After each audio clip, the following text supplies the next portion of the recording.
It may seem like torture that you have to read about hardware, software, and networks, but if you're going to use technology in the classroom or in your curriculum, then you've got to have some knowledge, some basic knowledge of technology so that you can troubleshoot. Students expect you to have technology integrated into your course, your curriculum, your lesson planning, etc. So I hope this sort of fundamental knowledge will help you understand and troubleshoot issues when they come up. The first thing I want to do is make sure you understand the difference between a local environment and a remote environment. So those are very fancy terms, but I hope I can clear them up in the next couple of minutes. So what's a local environment? A local environment is my computer sitting right here as I speak next to my knee on the floor.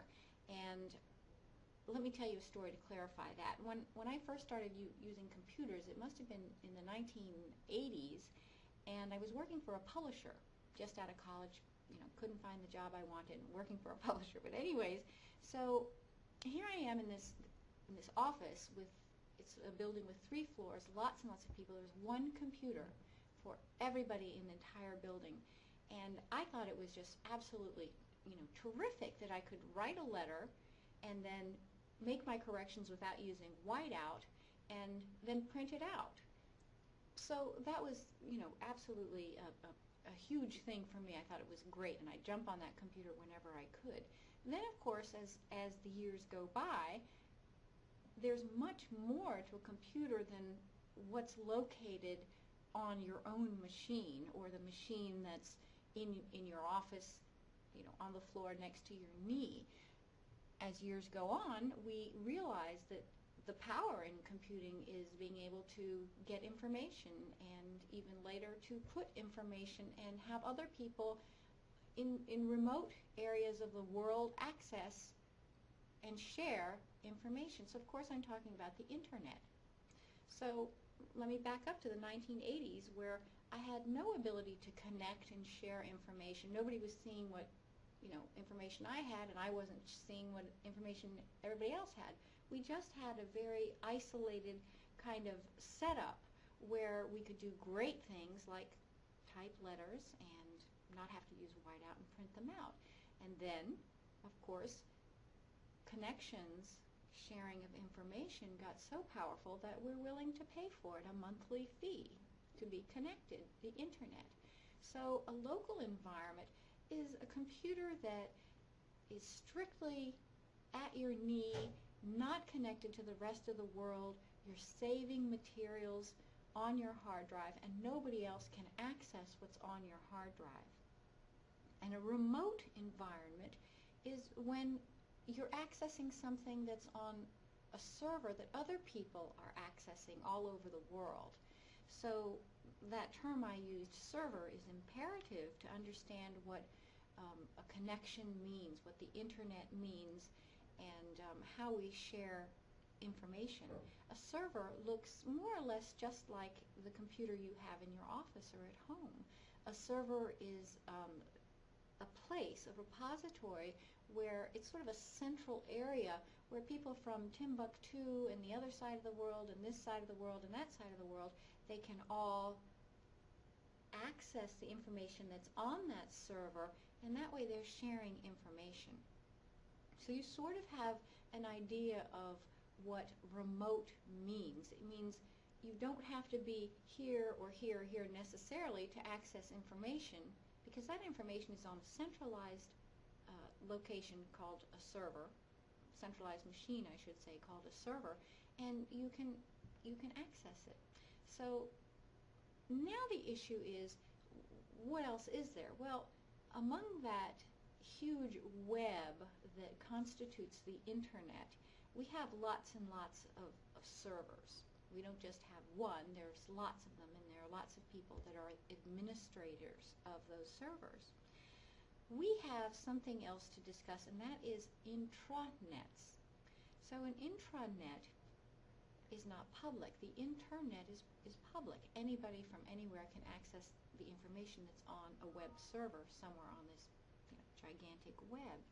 But the intranet is a private network. So, in other words, Berry University has lots and lots of websites that are exclusive. Only a very privileged population of people can access that information on that intranet. So, for example, the library web. Every web we have, including the library web, has a web address. It's library.berry.edu. But we pay a lot of money for the databases and other digital resources that are on the library web, and students pay for those resources. So this very exclusive group of people that can access an intranet includes students and faculty and staff. That means that if Joe Schmo in Timbuktu wanted to open up the internet and wanted to go to library.berry.edu, Joe Schmo would not be able to access that library web because it's only available to an exclusive group of people. So Joe Schmo has to figure out a way of getting onto our intranet from, the notorious Timbuktu. So that's why we have things like remote access, where you're at home, you open up your internet browser, and if you want to get to the library web, you have to take a special route. So let me just sum up here. We've got a local environment, and that is just a standalone, isolated computer that's not sharing any information. Remember, I mentioned my job in the 1980s where I was thrilled that I could just use word processing and print out my page. That's all that a local computer can do. Nobody can access the material that's on your box, so to speak. Then we have the internet, which is a public web. It's obviously worldwide, and anybody from anywhere with a connection can access the material that's on the internet. Then we have the intranet, and I gave as an example the Berry intranet, which has our digital resources that we pay for, that students help us pay for, and only an exclusive group of people can access. And in summary, you have to find a route to that intranet. You can't just open up the internet and type in library.berry.edu, because not just anybody is authorized to access those expensive digital resources. So you have to go through another path. When you work for an institution, you would find out, how do I access your intranet remotely? Okay, remotely meaning you're off campus. If you're on campus, if you're on the Berry University campus, you're automatically on the intranet. If you're off campus, you're remote. You have to find out, how do I access those digital resources remotely? What path, what extra path do I take? Okay, enough about intranet, internet, servers, etc.